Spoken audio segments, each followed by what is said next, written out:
Okay, so I know you saw the length of this video and it looks pretty long. Let me clear out the viewport.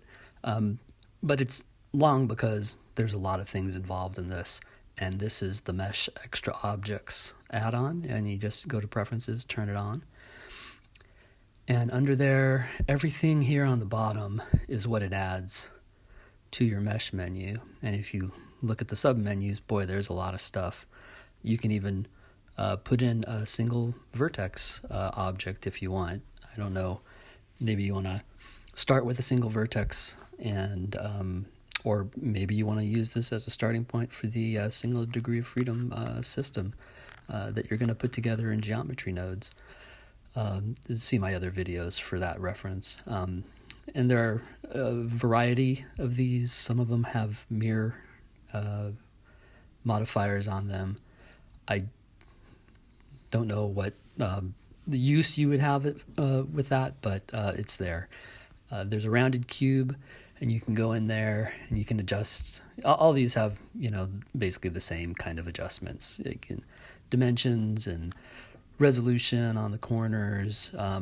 That's a little interesting. Here in the corner, you can see if you have an odd number of sections, it's going to want to put quads everywhere unless you click that. There are some other presets here. There's capsule, clay brick, there's a grid, cube, and then there's just a cube. You can see the difference there. And there's all these other geometrical elements, a sphere with all quads and a rounded cube, and that's that. Next, you can go here. There's a couple variations under the Torus, and you can add, change the resolution, change the size, do everything that you would normally do. There's another variation there, and then there's knots if you want to put knots in there, and there's a couple variations there. Here's another one. They're gears, and there's a lot of adjustments you can do on the gears. Not only the number of teeth, but you can change all the dimensions of it here, the inner radius, outer radius. You can adjust the skew of it, make it, kind of sheared gears.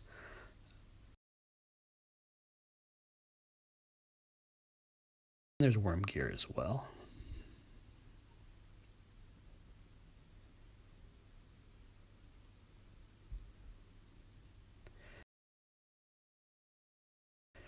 There's a whole selection of tubes, different shapes and sizes. You can go through those and see what's there. One of them has, it's a n number of connection, and you can change the number if you want and get any. It looks like you can get all the other ones with just this one. You can get the Y connection, the T connection, everything, I guess. The cross connection and everything else. Down here, there's different gems, and all these are different patterns for the cuts on the gem. This is what they call the brilliant diamond, and then there's just the diamond, and then there's gem. Next, let's go to the rock generator. This is a really awesome one. It'll take some pretty simple geometry, and if you look at it in edit mode, it's pretty simple, but it adds all these modifiers onto it. A bunch of subdivision surface and displacement modifiers. And it's all adjustable in that panel that pops up when you first open it. You can see all the displacements have a different pattern. Some are Musgrave, some are Voronoi. As I cycle through them, you can see what's there. And these are all adjusted from the panel that opens up when you first start the rock generator. So if I go back into object mode, now here you see the scaling kind of jumps around. And what's happening there is you need to turn off this random seed, and then it'll stick to one random seed. It won't adjust it while you scale. And those are all the adjustments you can do there. Now there's also roughness and detail. So you can see the detail level adjusts the subdivision surface, and the roughness adjusts some of the displacement modifiers. So you can also add any number of rocks if you want. And there are some presets. There's like a fake ocean floor. There's like river stones and asteroids and all sorts of different ones. You can explore that.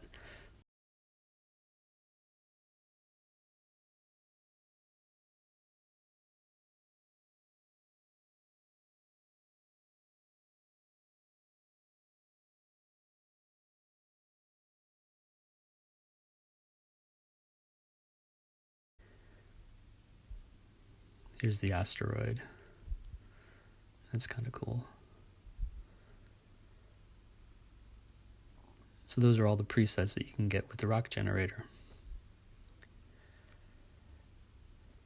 Next on the list we have, let me go down to the math functions. It basically takes a plane and applies a function, and you can make this any function you want. Basically,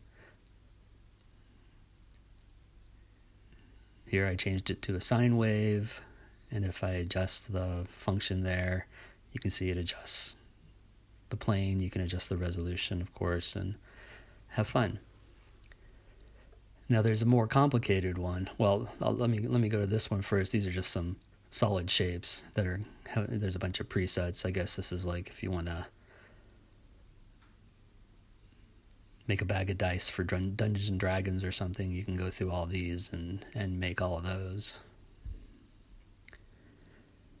And then there's triangle, and there's different kinds, equilateral, isosceles, right triangles, and then you can also adjust the number of faces, make it just one face, or break it down into a bunch of triangles, or a bunch of quads, or 6 quads if you want.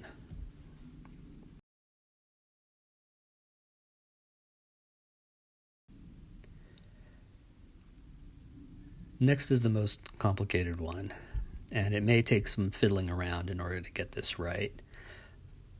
But this is a 3D surface, and you define the functions here. And it looks a bit intimidating at first, but I think you'll, if you go through some of the examples and look, there's a bunch of examples here, you'll kind of get the hang of it after a while. You can use all of these different things as a starting mesh for some object that you want. There's all sorts of different shapes here. You could try them all out. That kind of looks like a plant from Avatar. All sorts of different surfaces. That's kind of interesting. I'll just cycle through some of them so you can get an idea of what's in there. Maybe one of these is something that you want to use in your own project soon.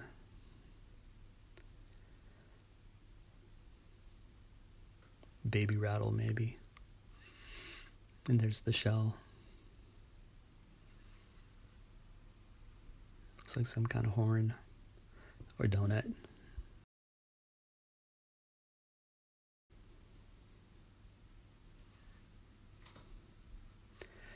Now down here, there's a bunch of really, really amazing ones. This one's kind of basic, but some of the others are pretty good. This is a beam, and there's basic cross-section. You can adjust the dimensions, of course, thickness, and then there's different preset cross-sections that you can look at and change it to if you want. Next, let's go down to the wall factory. Now this is really great. You can adjust the lengths, and you can adjust the size of the window that's in there. There's an opening. You can change it to, kind of change the shape of the whole thing there. Make it like a curved object. If you want to make an igloo, I guess that's the way to go. You can adjust, of course, the opening, the width, the height, all of that, and everything adjusts kind of real time in the viewport. all sorts of adjustments to the opening. Maybe put an arc on the bottom. Maybe put an opening, another opening there on the wall. Add a cross opening to that. Make it look like a castle wall. Or put a shelf on it, and I guess it's on the other side, but you can move that over if you want, just by pushing that button. And then there's stairs, and of course here you can adjust the height and the location. Here I'm moving it around and then moving it up and down, and if you don't like it extending all the way down, you can just put the steps on there. Reverse the direction if you want as well. So that's a nifty little tool. And then here there's a star. That's pretty simple. Just change the number of points and radius and all that. There's also a pyramid type thing. You can adjust the levels, the number of sides to it. If you want to make honeycomb, there's honeycomb. All you got to do is put the number of cells out there and extrude it, and there you go. You have honeycomb. Next, there's a teapot, and here there's also a teaspoon. If you want a teaspoon, don't want to bother modeling it, it's there.